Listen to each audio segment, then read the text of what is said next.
Добър ден! Името ми е Анани Илиев Карагьозов от Стара Загора. Да е живот и здраве, през май трябва да навърша 72 години. Завърших гимназия, после казарма и от 74 до 79 бях студент в първия випуск на Старозагорския ветеринарно-медицински факултет. Първия випуск студенти в Стара Загора.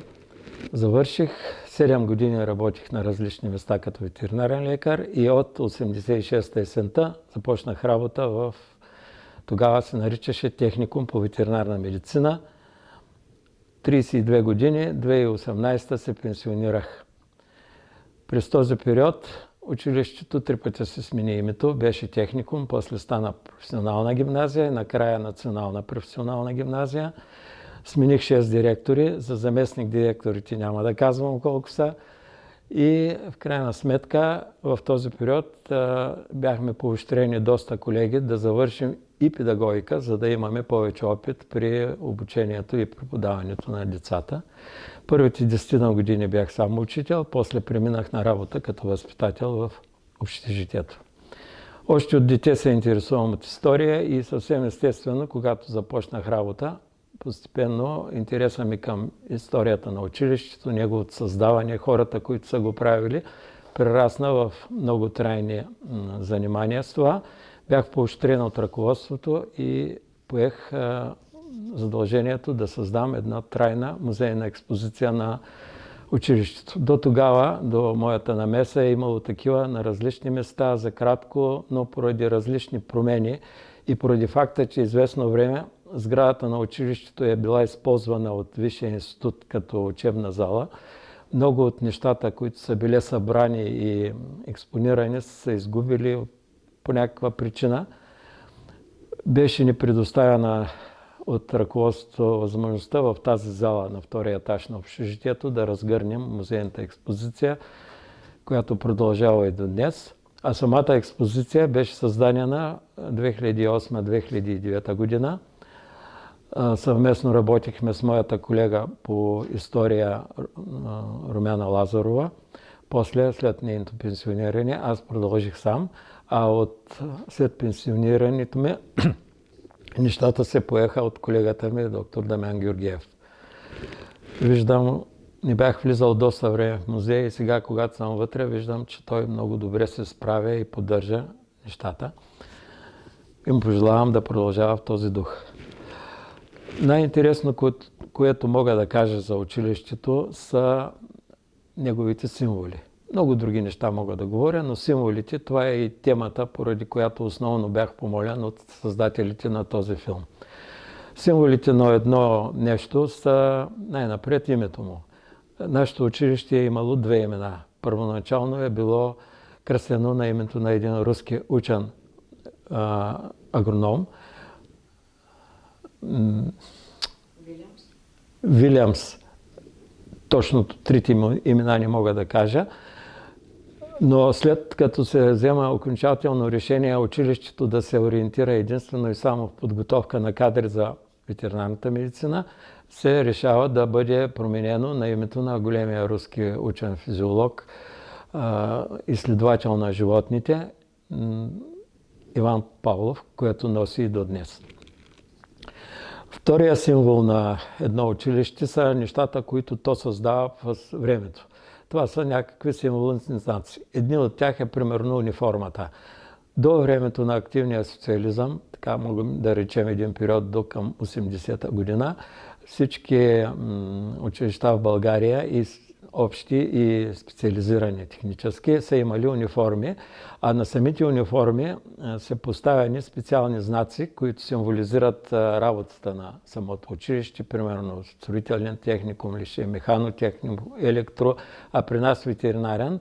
Това са 2 приплетени змии около чашата с отрова, символа на ветеринарната медицина, и на самите вензели, на които се поставят тези символи, е имало и петолъчки 1, 2, 3, 4, според това кой курс е съответния ученик.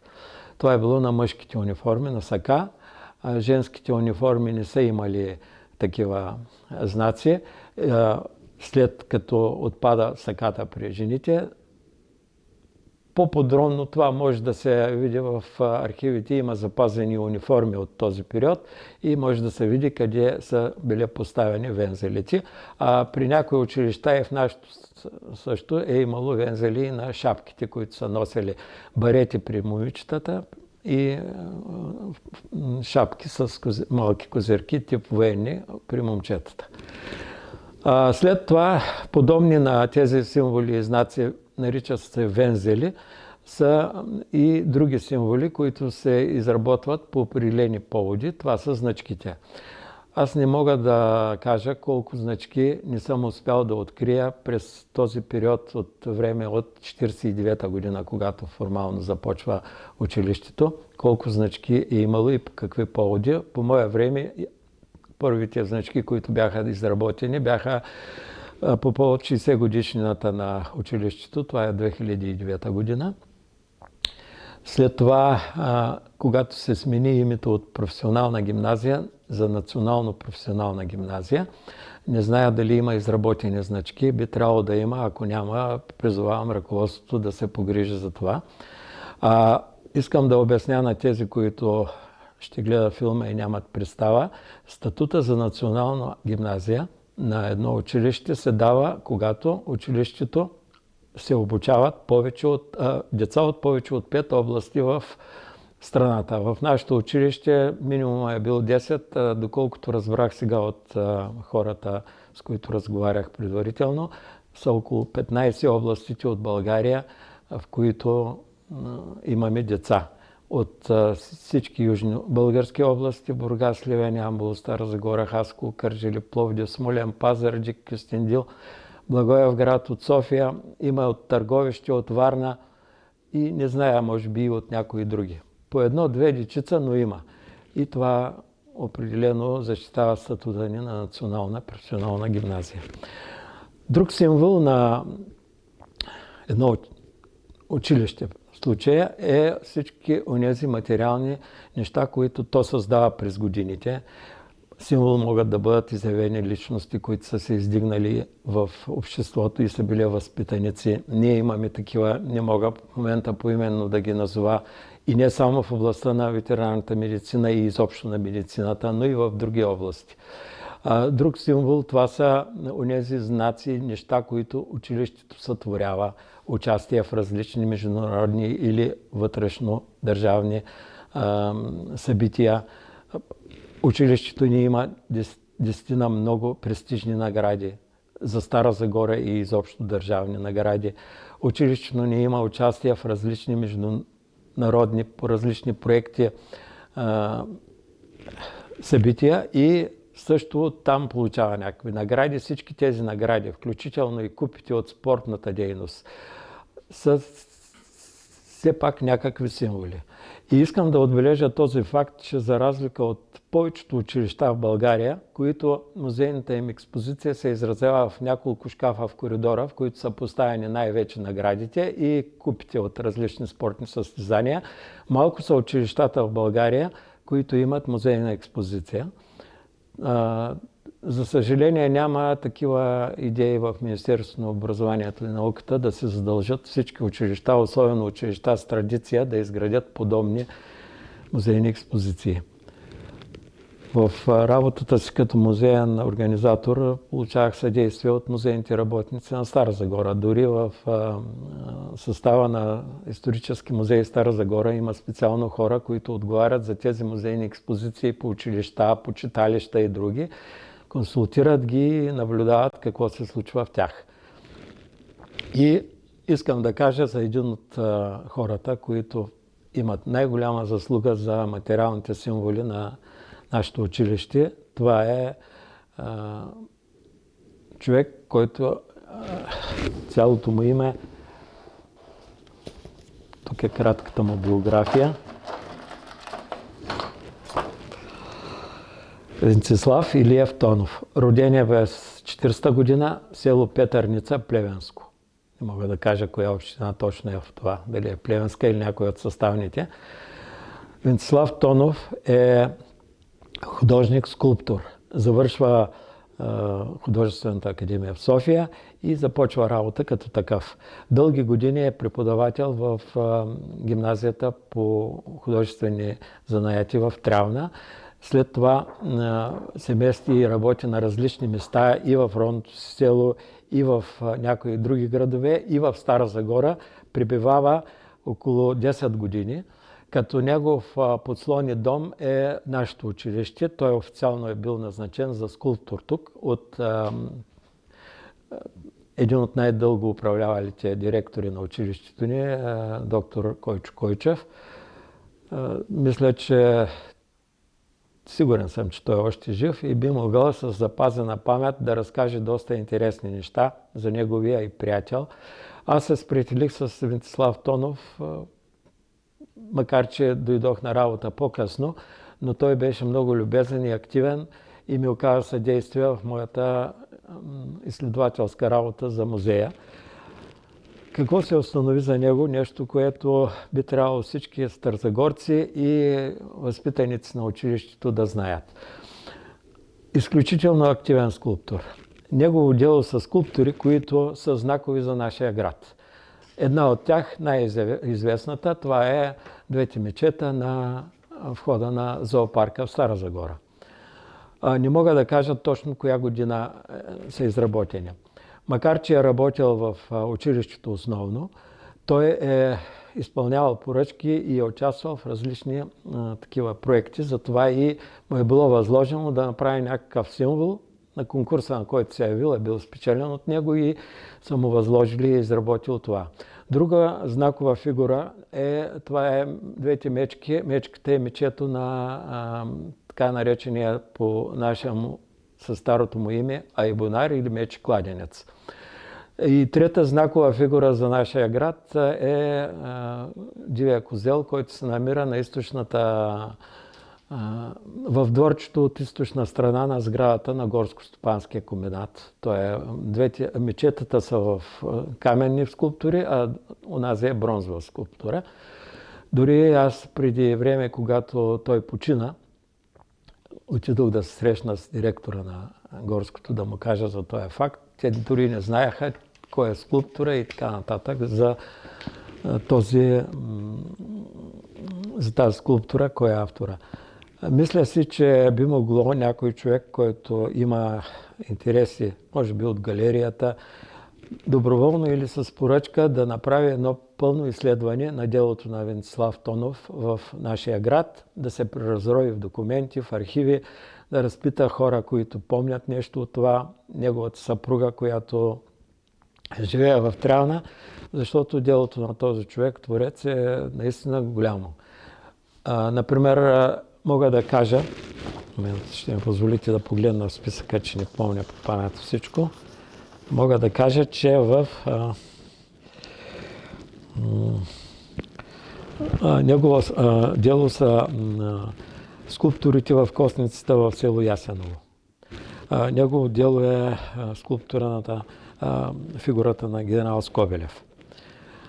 А в нашето училище, освен че е направил паметника на нашия патрон, академик Иван Петрович Павлов, и то два броя, Един е поставен на пиедестала пред входа на училището, а другия е в стопанския двор, в доста неогледно състояние и би могло да се помисли за неговото съхраняване и, бих казал, реставриране, за да не се разруши от природните въздействия. Негови дела са телето, което е един от най-важните символи. Още всички наши възпитаници си правят снимки и при започване на училище, и при дипломирането си, то стои пред входа. А зад телето се намира един дървен барелев. Той също е негово дело. Той, освен че е скулптор, се занимавал и с дърворезба и е преподавал това в гимназията в Трявна. Дърворезба и скулптура. Негово дело са конниците. Конника, който е тук до мен с копието, символизиращ, може би, Аспарух. И всички тези неща са правени във връзка с годишнина от 1300 годишнината на българската държава. И друг един конник в ход, той също е тук в музея. В фоето на музея има едни скулптурни, като чини, не знам как се казват, барелефи на ханове, български ханове. Те също са негово дело. Преди да продължаваш изброяване на неговите дела, произведения, ще кажа, че къде ги е правил тук в училището. Водил е кръжок по скулптура от желаящи ученици. Долу в избената част имаше, по мое време, после беше разрушена при ремонтите на училището, специално направена пеш за изпичане на глината и там се правяха такива неща. И не само за училището, но и други. Ученици са ги правили като кръжочна дейност. В тая пеш основно са изработвани повечето от нещата, които казвам. Продължавам с другите му произведения. Това е барелефа на Левски и барелефа на Раковски. И като казвам Левски, искам да спомена, че е много добро попадение, че точно днес, на този паметен ден за България, когато се навършват 153 години от обесването на Левски по нов стил, да бъде това интервю и да кажем, че Венцислав Тонов е изработил и барелеф на Васил Левски. Друга знакова и огромна, тя е най-голямата му скулптура, е жената с Томна, която е в втория етаж, в фоето пред директорския кабинет. След това казах за коня. В музея има една скулптура на млад човек, учен, с микроскоп. Ето е там тази скулптура. После оператора може да я заснеме специално. Така, има няколко глави на жена. Тя е... знае се коя е жената. Красимира се казва. Починала е дъщеря на зъболекар, приятел на Венци Тонов. Другата глава е на съпругата на Венци Тонов, Пенка се казва. Има една глава релеф на войник, убит преди 9 септември. Има релеф на римсист от Старозагорско. Тези скулптури не са авторска приумица, а са по действително фигури на живи или починали хора по снимка са направени с тяхната визия. Така, това е за Венци, което мога да кажа. И още нещо. Той, освен че се занимава с това благородно нещо, да създава скулптури и дърворезби, се занимава и с поезия, най-вече с поезия и с писане на разкази. Има и някои пътеписи. Написала, не мога точно да нарека, но мисля, че са 7 или 8 книгите му. Имам повечето от тях с посвещение, а тук в музея има 2 от тях. И в тях той описва много интересни събития, свързани с негови преживявания на различни места.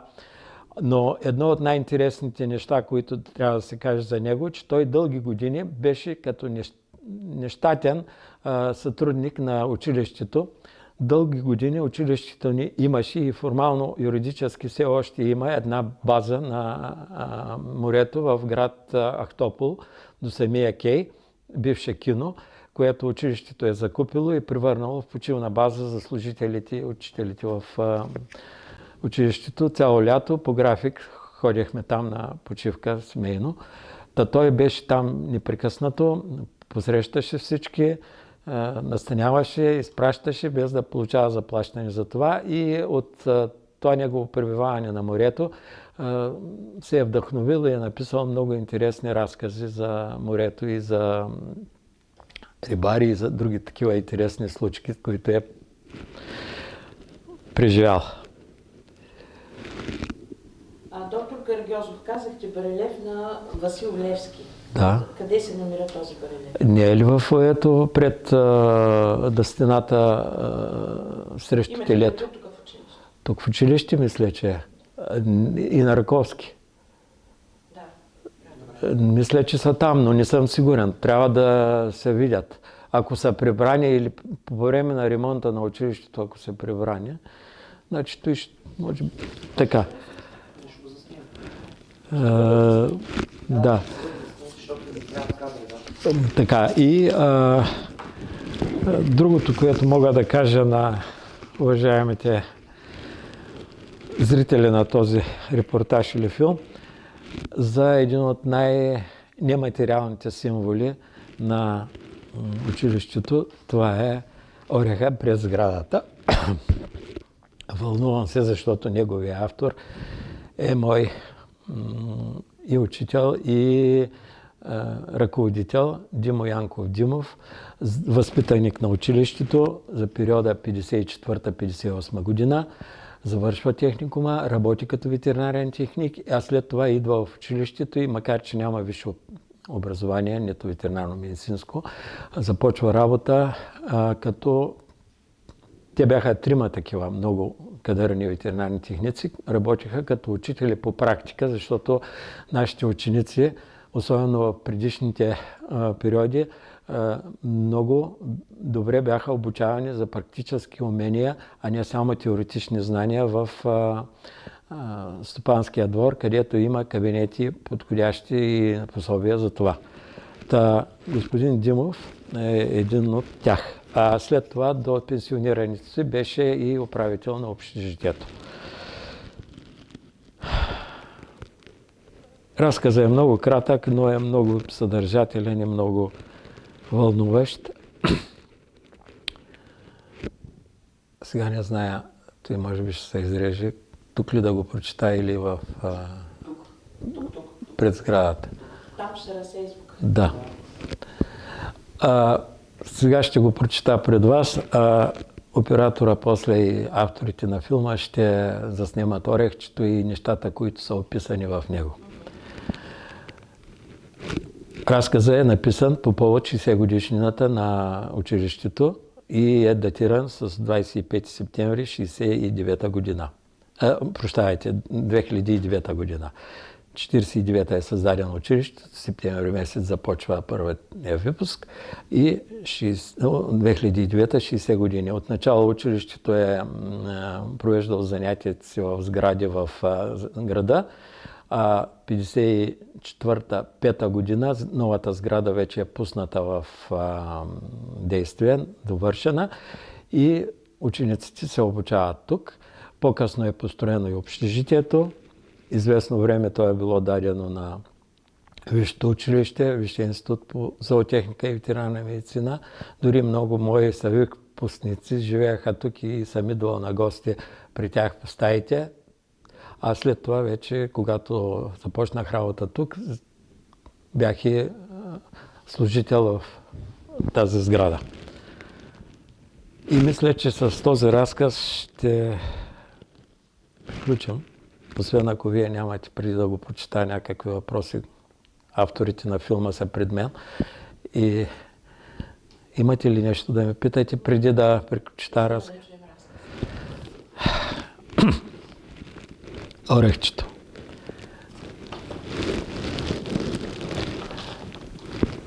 Беше през есента на 1955 година.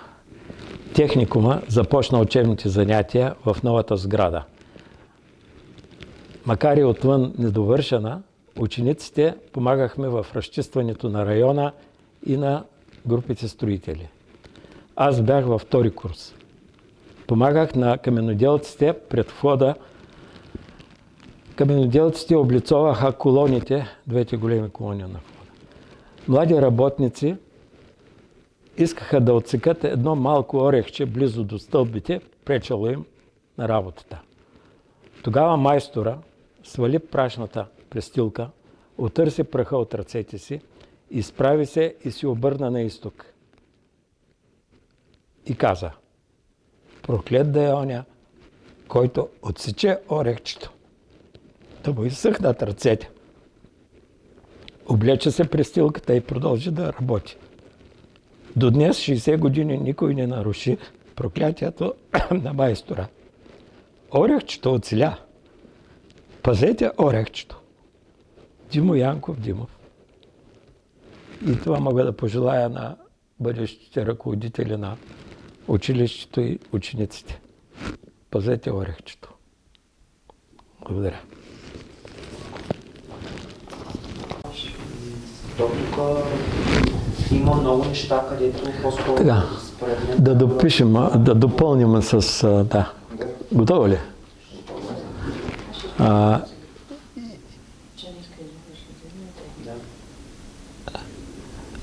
Дело на Венци Тонов е също и паното, което е в фоето на първия етаж на общежитието. Но не е само негово. Той е изработил медната пластика, а с помощта на друг негов колега са направили цялостното оформление. Докато паното, което е на северната страна на сградата, е автор на друг скулптор,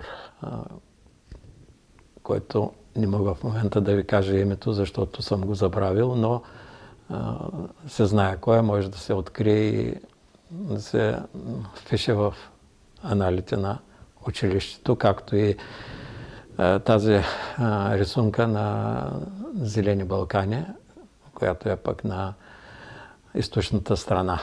Това са все символи, част от живота на нашето училище, което след 3 години живот и здраве трябва да навърши 80.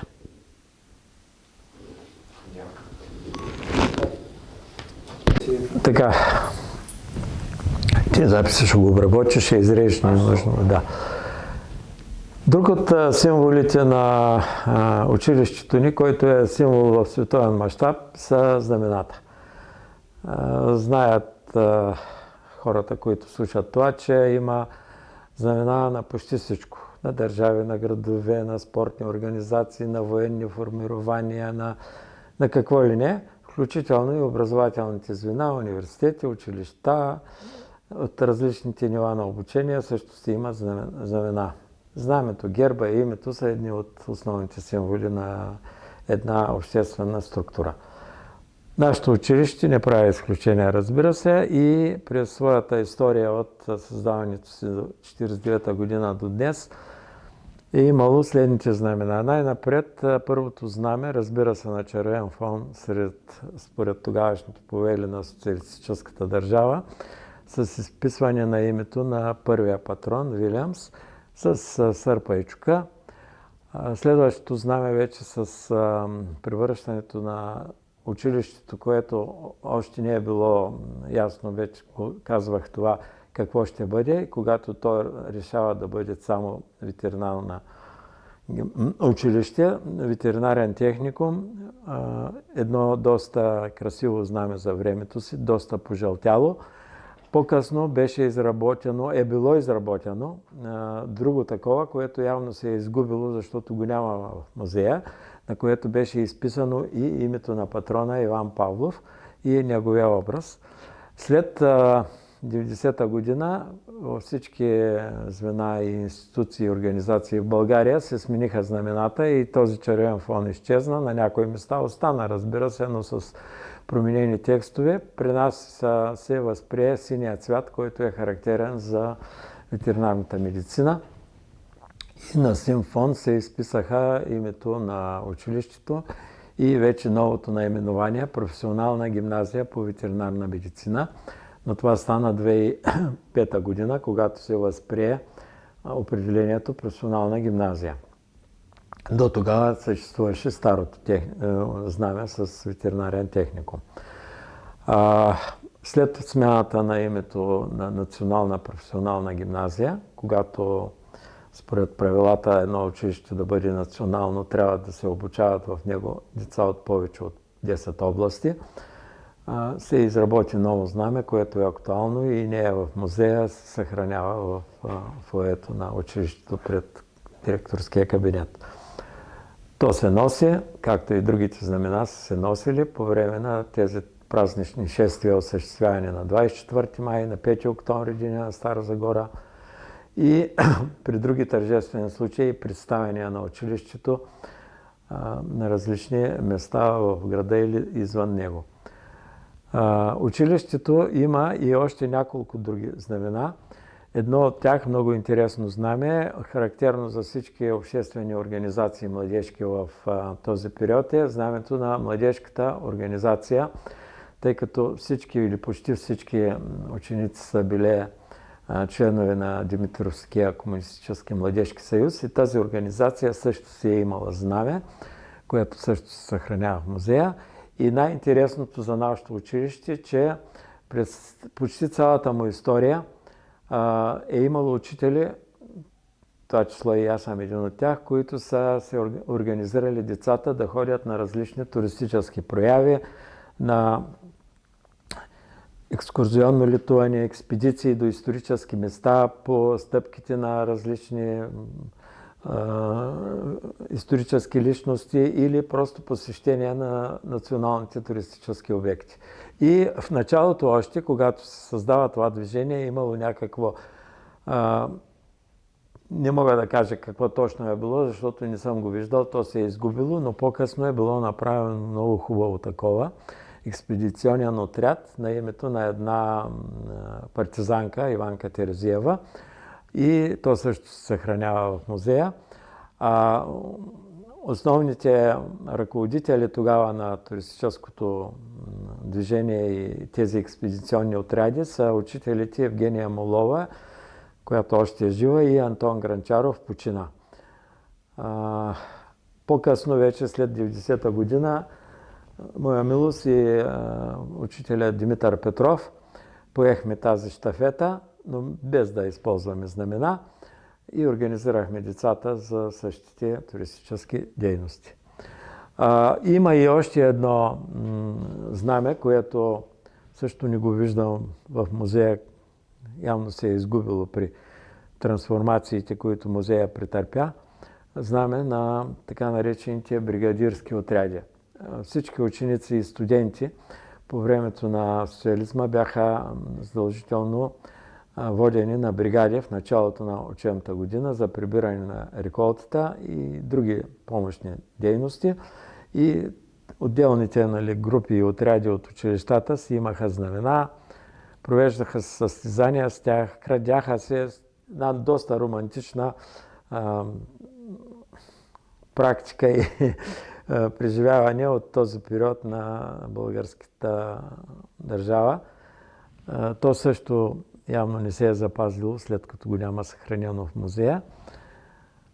И това са. Надяваме се, че в бъдеще няма да има повече знамена на училището, а дали името му ще се променя, най-много да се реши да се промени името на патрона, но името на училището като национална професионална гимназия за сега е доста приемливо.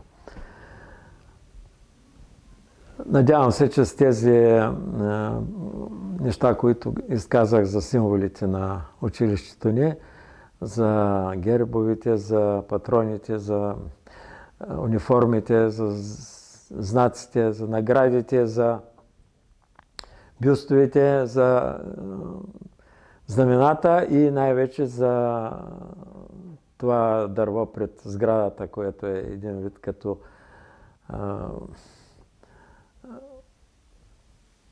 не мога да кажа какъв точно символ, но е някакъв символ за училището. Надявам се, че съм бил полезен за тези, които ще гледат филма и ще слушат тези мои думи. Благодаря на организаторите на цялото това събитие и че ме поканиха да разкажа за това, което съм правил и съм научил през годините на моето учителстване през периода 1986-2018 година.